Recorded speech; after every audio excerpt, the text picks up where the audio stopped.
सबसे पहले तो मैं आज यहाँ पे कहना चाहता हूँ कि जिस तरीके से ये जो तोशा खाने का रिकॉर्ड नहीं दिया जा रहा अभी तक, उसकी जो है वो मैं बड़ी मजम्मत करता हूँ। और ये हाई कोर्ट के फैसले के बाद डिवीज़न बेंच ने जब तोशा खाने के ऊपर कोई स्टे ऑर्डर नहीं किया, तो उसके बाद ज़रूरी था कि तोशा खाना का रिकॉर्ड अब तक सामने लाया जाता। लेकिन हम देख रहे हैं कि उसका रिकॉर्ड सामने नहीं लाया जा रहा, और उसकी वजह अभी जो मरियम नवाज़ का एक लीक्ड इंटरव्यू जो है वो आया है, उसमें आपने देखा कि कैसे शरीफ फैमिली ने और जरदारी फैमिली ने जो गाड़ियाँ, जो तकरीबन 8-8, 10-10 की इन्होंने जो गाड़ियाँ थीं वो मुफ्त ले ली उस वक़्त के 8-8, 10-10 करोड़। अब तो वो बुलेट प्रूफ गाड़ियाँ जो इन्होंने ली उनकी 25-30 करोड़ रुपए से भी शायद ज़्यादा हो गई हो, क्योंकि वो बुलेट प्रूफ है और फैक्ट्री बुलेट प्रूफ है। और इसके साथ जो ख्वाजा आसिफ ने वहाँ से घड़ियाँ ली हैं, जो इनके बाकी वुज़रा ने वहाँ से रिकॉर्ड लिया है, वो कोई रिकॉर्ड इस वक्त तक अवाम के सामने पेश नहीं किया जा रहा। दूसरी तरफ इमरान खान की जो डिक्लेयर्ड एक घड़ी है, उसके ऊपर क्रिमिनल केस बनाने की कोशिश की जा रही है इस्लामाबाद में।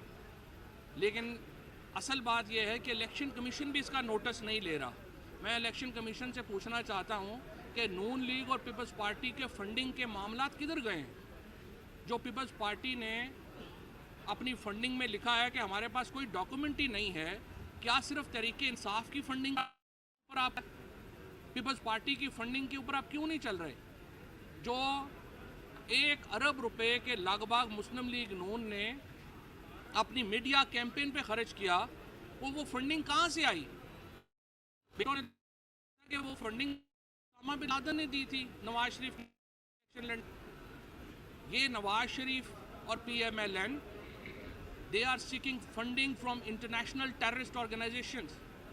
ये बड़ा सीरियस ऑफेंस है, और लग यूँ रहा है कि इलेक्शन कमीशन नून लीग की फंडिंग का जो मामलात हैं उनको छुपाना चाह रहा है। इलेक्शन कमीशन उस फंडिंग के मामलात को सामने इसलिए नहीं लाना चाह रहा कि PMLN की जो फंडिंग है उसको इंटरनेशनल टेररिस्ट ऑर्गेनाइजेशंस में से हिस्सा मिला है।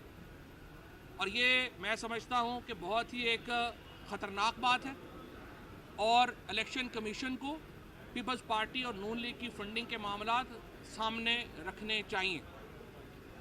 दूसरा अहम मसला जिसके ऊपर मैं बात करना चाहता हूँ वो कराची में जब 95% सेंसस या मरदमशुमारी मुकम्मल हो गई है, तो अब हम देख रहे हैं कि हैदराबाद और कराची की आबादी में इस मरदमशुमारी जो MKM के मुतालबे पर हो रही है, उसके बाद सिर्फ 29 लाख का फ़र्क रह गया। यानी हैदराबाद की आबादी और कराची की आबादी में सिर्फ 29 लाख का फ़र्क रह गया। इससे आप अंदाज़ा लगा सकते हैं कि ये सेंसस, ये मरदमशुमारी जिसमें 45 अरब रुपया खर्च किया गया है, ये कितनी शफाफ और ट्रांसपेरेंट है। MKM की लीडरशिप के ऊपर कराची के लोग जो हैं उनको उसका एहतसाब करना चाहिए। जिस तरह ये 5-6 वज़ीरों ने अपने को बेचा है पीपल्स पार्टी के आगे, कराची के अवाम के हकूक़ को बमाल किया है। इस बारी में कराची की आबादी 20 लाख कम हो गई है पिछली 2017 शुमारी से। सिर्फ 5 साल में 2 मिलियन लोग कराची में कम हो गए हैं। और कराची की इसका मतलब ये है कि कम से कम 2 नशिस्तें जो हैं वो कौमी असम्बली में कम हो जाएंगी अगर मर्द के ऊपर आप गए तो। मैं पाकिस्तान तहरीक इंसाफ की तरफ से और तहरीक इंसाफ ख़ुसूसन जो हमारा कराची का विंग है उसकी तरफ से इसकी शदीद मजम्मत करता हूँ, और कराची के अवाम को ये यकीन दिलाना चाहते हैं हम कि हम उनके साथ खड़े हैं। हम आपके हकूक़ की लड़ाई लड़ेंगे। MKM के 5-6 वज़ीर बिक भी जाएँ उसका फता, ये जो बिके हुए हैं इनकी कोई आवाज़ की हैसियत नहीं है। इंशाअल्लाह इमरान खान का, कराची इमरान खान का शहर था, सिंध इमरान खान का है, और हम एक वफाकी पार्टी की हैसियत से तमाम इकाइयों की और तमाम शहरों के हकूक़ की हिफाजत करेंगे इंशाअल्लाह। आज लाहौर हाई कोर्ट ने जो हमारी जॉइंट इन्वेस्टिगेशन के ख़िलाफ़ जो पटिशन थी, अल्हम्दुलिल्लाह उसको एडमिट कर लिया गया है, बाकायदा समाअत के लिए मंजूर कर लिया गया है। अटॉर्नी जनरल पाकिस्तान और पंजाब के एडवोकेट जनरल को पर्सनली सोमवार से अदालत में पेश होने का कह दिया गया है। इसका मतलब ये होगा कि हमने इसको जो चैलेंज किया है वो 3 बातों पे किया है। हमने कहा है कि ये जो जो जो इस तरीके इंसाफ के लोगों के ऊपर FIRs में एंटी टेररिज्म लगाई गई है, ये सुप्रीम कोर्ट के 7 मेंबर बेंच के फैसले के मुनाफी है और ये कोई भी मुकदमा इमरान खान के ऊपर और तरीके इंसाफ के ऊपर वो टेररिज्म का केस नहीं बनता। दूसरी बात हमने ये कही है कि जो JIT है वो अनकॉन्स्टिट्यूशनली उसको बनाया गया है। और तीसरी बात आज ये हुई है कि जो ज़मान पाक का ऑपरेशन है उसकी लीगैलिटी को अदालत जो है वो तीनों मामलात के ऊपर अदालत ने एडवोकेट जनरल को ज़ाती तौर के ऊपर, अटॉर्नी जनरल को ज़ाती तौर के ऊपर पेश होने का हुक्म दिया है और मंडे से इंशाल्लाह इसकी डे टू डे समाअत होगी। शुक्रिया। अच्छा, ये बताइएगा कि सरकार तनवीर इलियास के मामले पर तहरीक इंसाफ मुतमईन है जो ज़मीनी अदालत की उसके खिलाफ कार्रवाई हुई। देखिए, बात यह है कि अदालतों का एक प्रोसेस है, इस प्रोसेस को मेंटेन रखना ज़रूरी है। अगरचे जो फ़ैसला है उसके ऊपर हमारे तहफ़्फ़ुज़ात हैं, जैसे कि सुप्रीम कोर्ट का जो फ़ैसला था जिसमें कासिम सूरी की रूलिंग को गैर आइनी करार दिया गया था, उस पर हमारे तहफ़्फ़ुज़ात हैं, लेकिन हमने उस फ़ैसले को भी माना था, हम इस फ़ैसले को भी मानते हैं। ये नहीं हो सकता एक ऐसे मुल्क में जहाँ पे आइन हो, एक ऐसी रियासत जो आइन के मातहत हो, उसमें कोई शख्स ये तो नहीं कह सकता कि हम अदालत के हुक्म को नहीं मानते।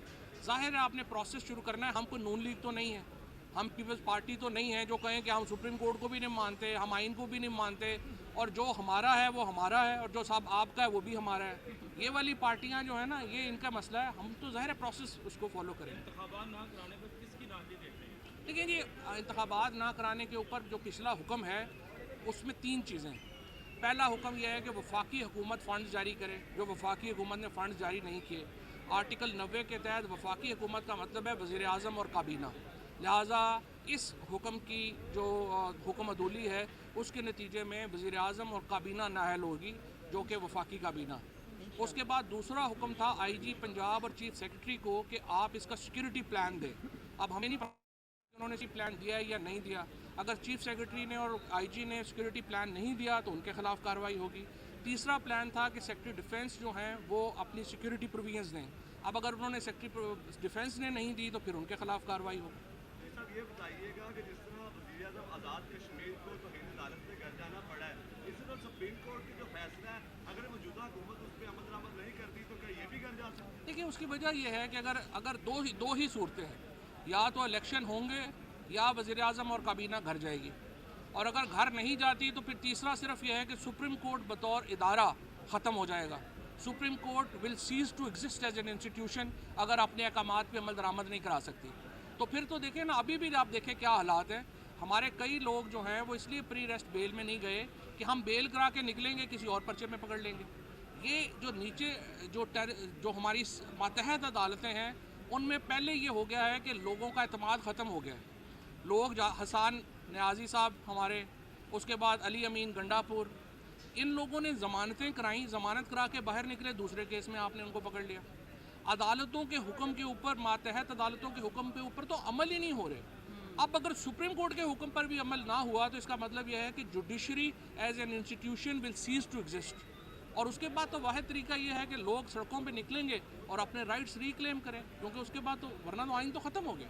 हुकूमत सुप्रीम कोर्ट पर एक तरफ हमला भी कर रही है और जो हालात है इस वक्त, ऐसे हालात में जब आइनी बुरहान भी है, काजी फायज़ ईसा साहब पार्लियामेंट में गए और वहाँ पर उन्होंने खिताब भी किया, तो आप ये समझते हैं इससे अदारों के दरमियान फासले कम होंगे या मज़ीद को अदारों के दरमियान तो फासले बढ़े हैं। और आप देख रहे हैं कि इस वक्त चौधरी एतजाज़ अहसन साहब की कॉल के ऊपर, लतीफ़ खोसा साहब की कॉल के ऊपर, ख्वाजा तारक रहीम साहब, ये तमाम लोग जो पाकिस्तान के सीनियर कानूनदान हैं उनकी अपील के ऊपर वकला निकल रहे हैं। आज भी सुप्रीम कोर्ट के बाहर सैकड़ों वकला इकट्ठे हुए हैं। कल इंशाल्लाह ये इवेंट जो है और बड़ा होगा, सारे वकला ने ये फैसला किया हुआ है और एक लॉयर्स मूवमेंट तो बिल्कुल इंशाल्लाह शुरू होने वाली है, जो 1 हफ्ते में इंशाल्लाह शुरू हो जाएगी। तो नज़र आ रहा है सामने लिखा हुआ है जुल्म मिटने के लिए 2 चीज़ों से मिटेगा भाई। एक, अदल की कुर्सी पे जो लोग बैठते हैं ना, वो अदल के हिसाब से फैसले करने लगे। दूसरा, कौम निकल खड़ी हो जुल्म के खिलाफ, तो जुल्म खत्म हो जाएगा। या इन दोनों में से कोई एक चीज़ हो जाए या दोनों हो जाए। अगर 420 का मुकदमा था, उस वक्त अदलिया में जो लोग बैठे हुए केस देख रहे थे वो पूछते ना, यार चीट हुआ कौन है। जब उनको दिखता कोई चीट नहीं, वो केस खत्म कर देते। तो जालिम जुल्म कर ही नहीं पाता। 9 जजेस ने नोट बिफोर किया मेरे केस को यार, 1.5 साल चला। शख्सी जमानत का केस, सेम केस इस्लामाबाद में कर दिया। एक ही इल्जाम पे 2 केस हो नहीं सकते भाई। मतलब 60 दिन का वक्त होता है, 102 दिन के बाद मैं जीत गया, केस बरी हो गया, 102 दिन के बाद अपील फाइल की, एक्सेप्ट कर ली। नहीं करते ना एक्सेप्ट, खत्म हो जाता ना जुल्म यार। भरी अदालत में मुझे बरी कर दिया, फिर पता नहीं क्या हुआ, 2.5 घंटे बाद का नोट बिफोर। मैं नहीं सुनता ये केस, खड़े रहते अपने फैसले पे, मिट जाता जुल्म। अल्लाह ताला ने बिठाया इन कुर्सियों पे इनको यार, ये अल्लाह ताला की तरफ से फैसले करने हैं। तो या तो ये फैसले आएंगे, जुल्म मिट जाएगा, या कौम खड़ी हो जाएगी जुल्म के खिलाफ।